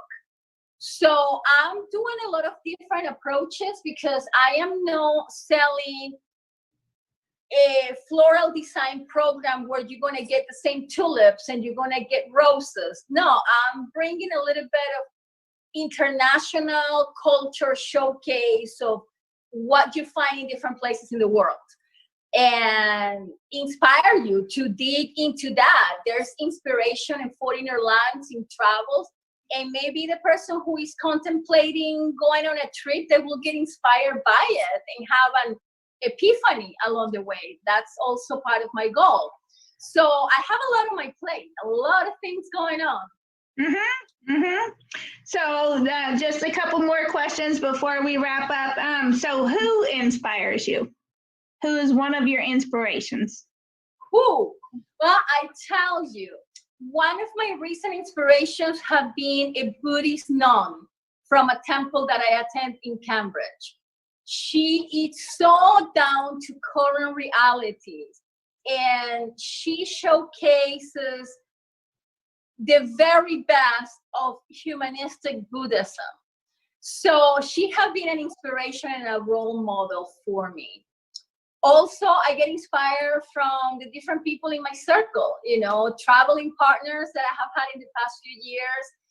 epic memories. Sometimes you go down a memory lane and you get inspired to do a design or take a approach on prior experience into my new curriculum that I'm writing. So I pick the inspiration from daily experiences. I don't wait for, I mean, I shouldn't say this. I don't have the mindset that inspiration is just going to come from the divine. We are in a beautiful planet and you can find inspiration anywhere you turn. You just have to have a different perspective in how to look at the world. So I'm picking things from everywhere. I love that. I love that. And you are so diverse. It's wonderful. So if you could leave one tip or golden nugget for the people listening, and it's the only thing that you could tell them and the only chance to say it, what would it be? Well, that nugget is going to be a very good nugget because I will say a couple of things like in a hybrid. One, find your passion. Two, schedule time for yourself. The world is not going to fall apart. You need to schedule time for yourself and decompress. Mm-hmm. Three, pick inspiration from everywhere. There is beauty in all circumstances. And these are the good old days. Virus apocalypse or not, these are the good old days. And try to live ethically, not only in business, but on your daily practice. Be a little bit philosophical about it and be generous. Live generously. You have to start being generous with you because sometimes we get caught up on the news and economics and finances, and maybe the budget is a little tight, and we have all of a sudden this brainwash within ourselves that there's a scarcity. No, in those moments, it's exactly when you have to be more generous with yourself and the rest of the world. And we're not talking monetarily. We're talking mentally, spiritually, on the approach, on the interaction with others. You know, you can be more generous with your time. You can treat yourself to a little something that is going to make you feel better about yourself. So that is a very big part of my daily philosophy. Live generously, not only love-wise, but within the resources. There's enough for all of us. We should share with others because even if you have a little, it might be a big thing for somebody else. You know, sharing a snack with the homeless. I have done that more than once. It's little for you, but it's very big for them. Right. So there's no big or small or limits for generosity. And I definitely foster that. Live generously. I love that. Very cool. Yay. You're offering a free, access to a 2-hour workshop? Yes. Okay. And then how would they get a hold of you? How would they connect with you to get that? Well, so since I'm in the process of establishing web page and Facebook account and all those, the best way it will be to send me an email with the subject line of free virtual workshop, okay, or free floral design class, something around those lines, so I know that it's pertinent to this conversation that I'm having with you. Okay. And I will reply with the link. Oh, okay. And then so your email, it's etnia.fusion@yahoo.com. So it's ETN as in Nancy IA.FUSION@yahoo.com. And then, like she said, just do a subject line of free workshop or free floral design, and then she'll know exactly what to give you. And so she'll give you a little glimpse, a 2-hour workshop of what she's done, so you can see the kind of work that she does. So, and also the other option, it will be the same Etnia Fusion by Nefertiti via Facebook, and I can get a private message. So the Ethnia Fusion by Nefertiti, it's my performing company and educational programs for arts residency. But that one is up and running. So I can get contacted by private message, and I will happily send the link as well. So that's another option for the Facebook Nation residents. Okay, awesome.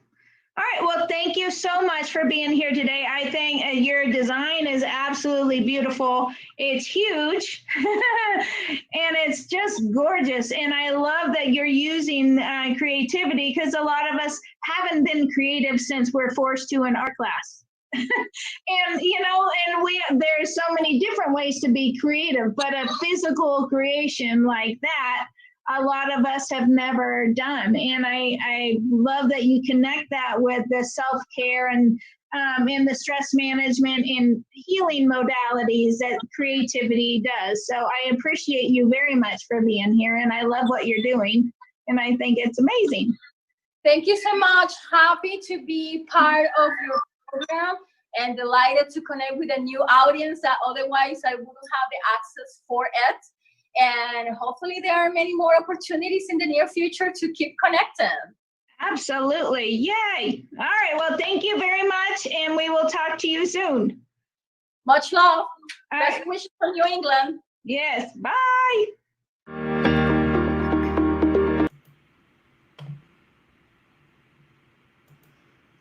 Hello, everybody. All right.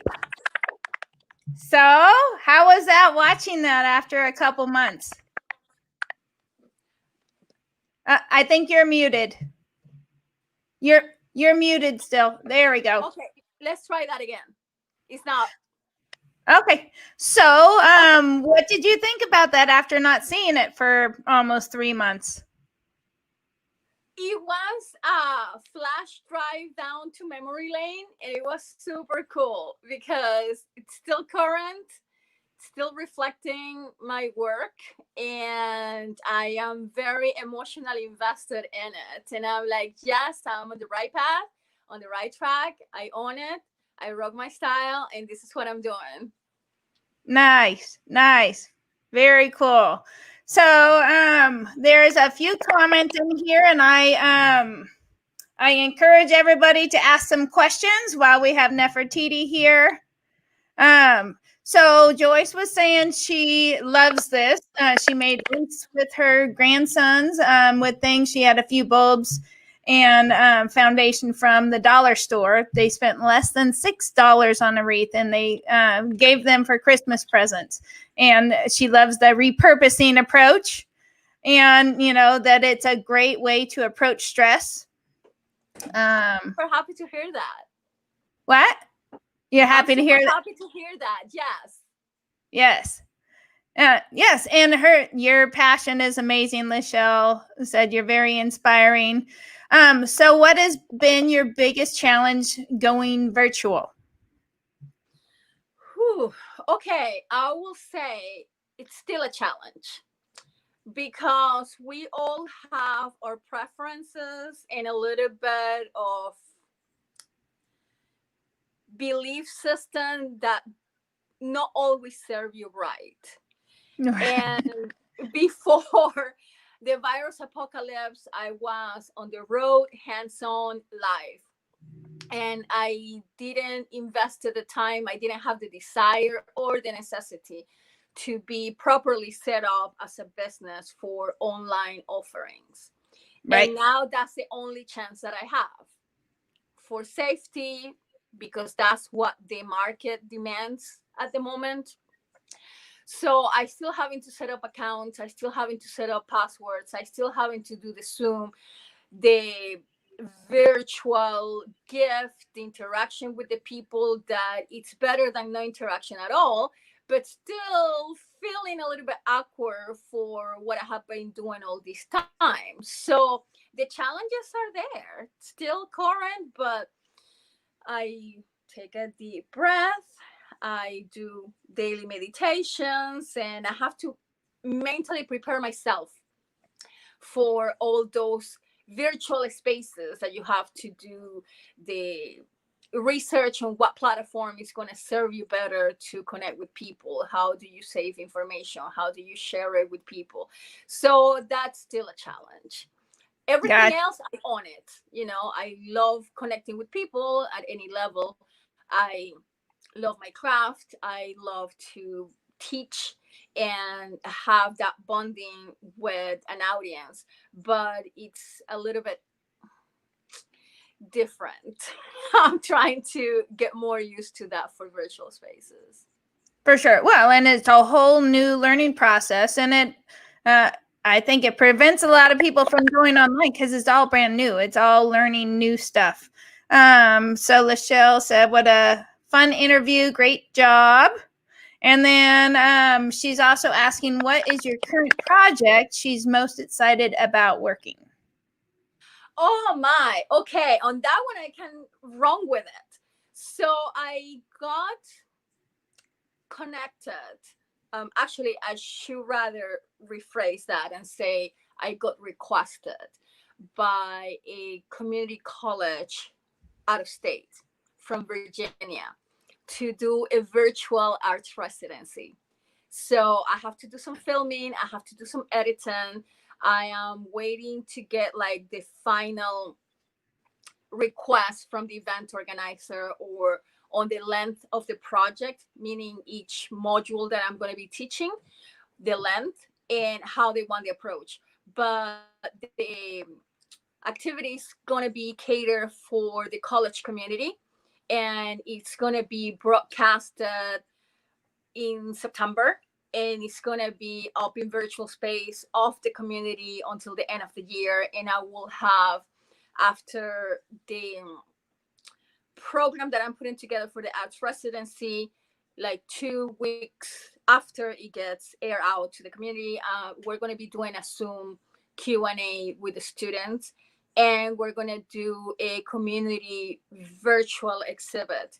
So any of the people taking the class on Ikebana, which is split in 2 parts, one is going to be more of a traditional approach, and the other one is more on leisure creativity. So any of those 2 approaches, and somebody who wants to be part of the virtual exhibit, they can participate and showcase their own creativity and their own masterpieces. So that's the next big project that I'm working on, because I have done many different arts residencies and educational programs, from state colleges to consulates and arts consuls here in Massachusetts, but I haven't it done virtually and pre-recorded and then a hybrid with one-on-one interaction. That's something that I have not done yet. So that's the next challenge. I bet you're super excited about that. Yay. Yes, I am super excited. I will have to reformat a few things, but one part out of the 4 presentations for the arts residency, it's going to be cultural exchange in reference to Japanese daily life, performing arts. So I'm doing like a little bit of a show and tell. Then another one is going to be dance with fan and different traditional implements, and then a 2-part workshops for Ikebana. So I have full hands on that. I have to come up with all the content depending on what the organization wants to request in a specific. Good. Lachelle says, "Congratulations on the commission work." Yay. So you're giving away access to a 2-hour workshop, right?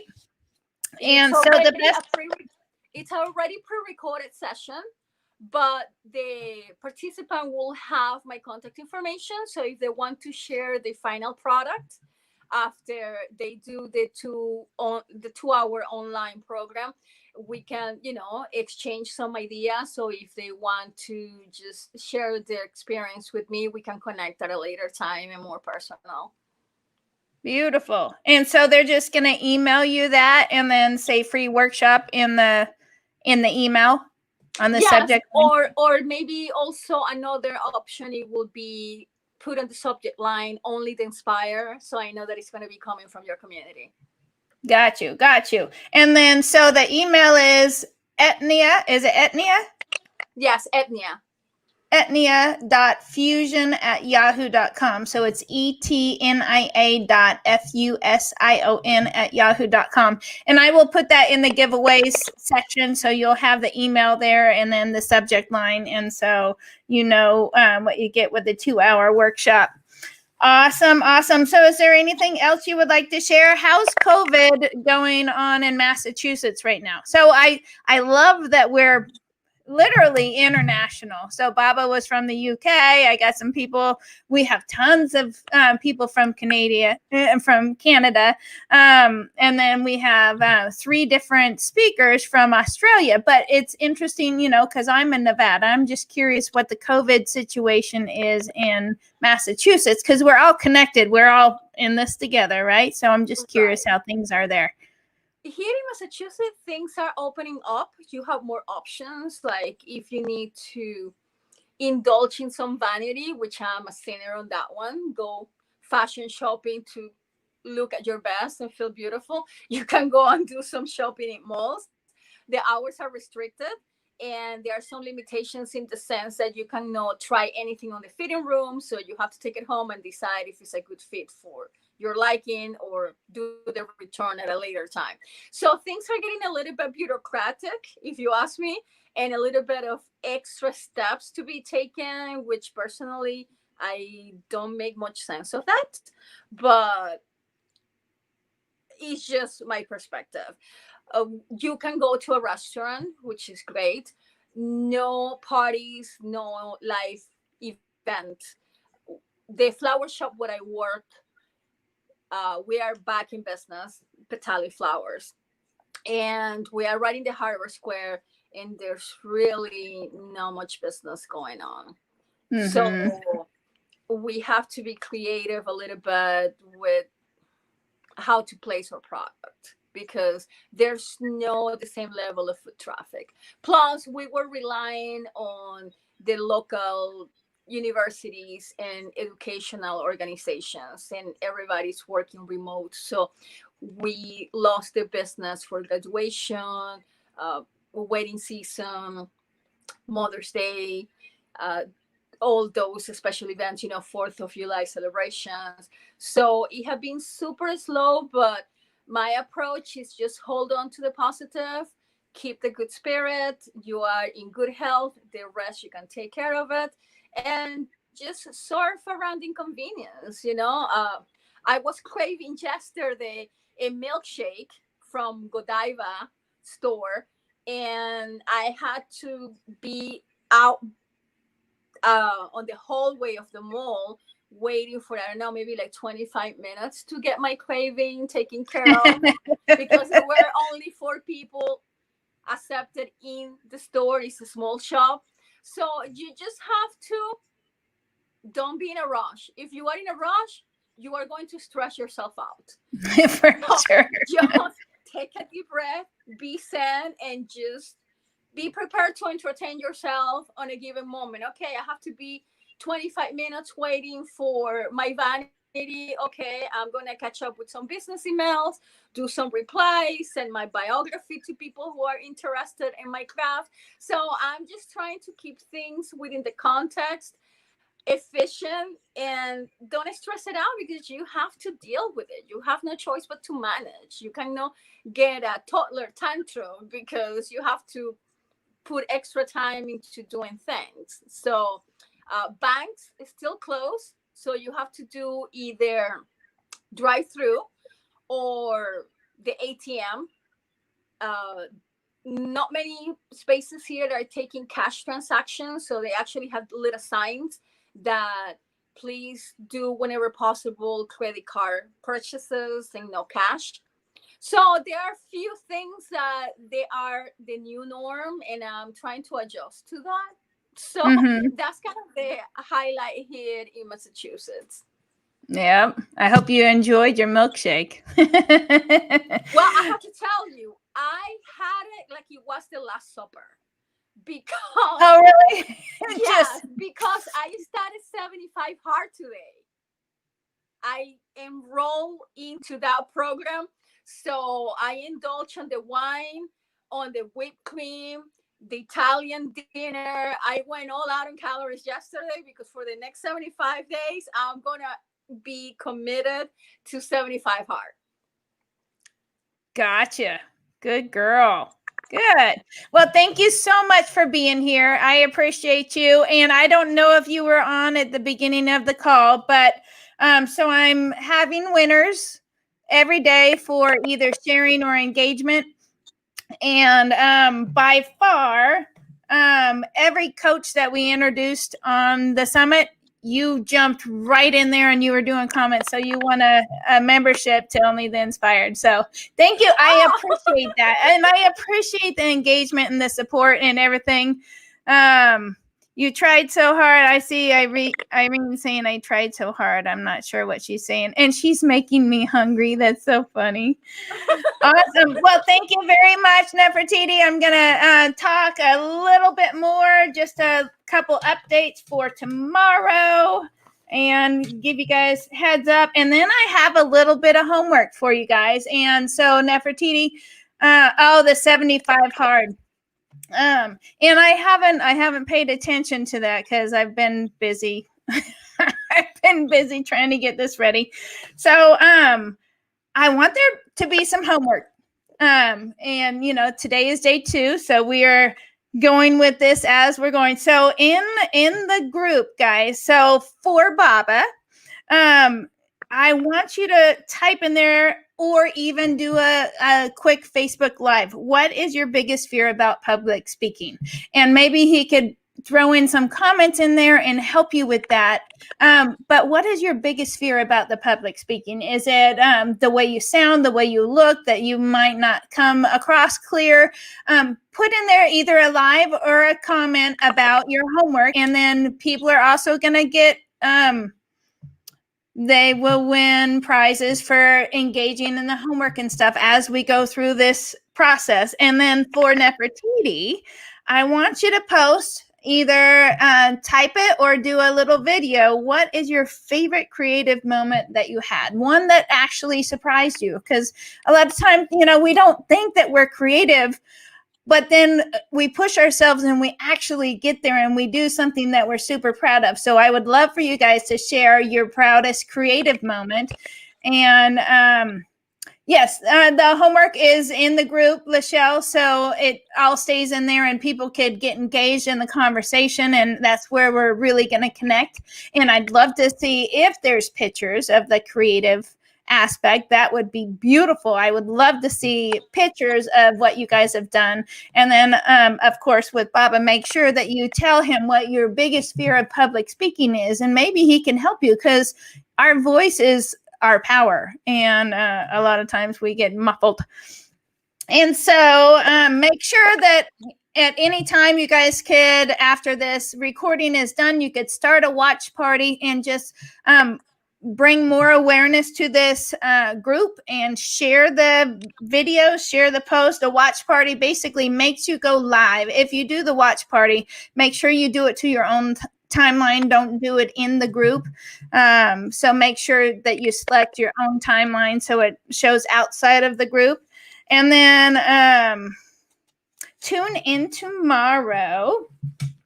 So I have 2 amazing speakers tomorrow. We have Carissa Quaid. So I can't wait to hear or can't wait to share the interview. So she actually put her husband through college. She was the only one working while he was going.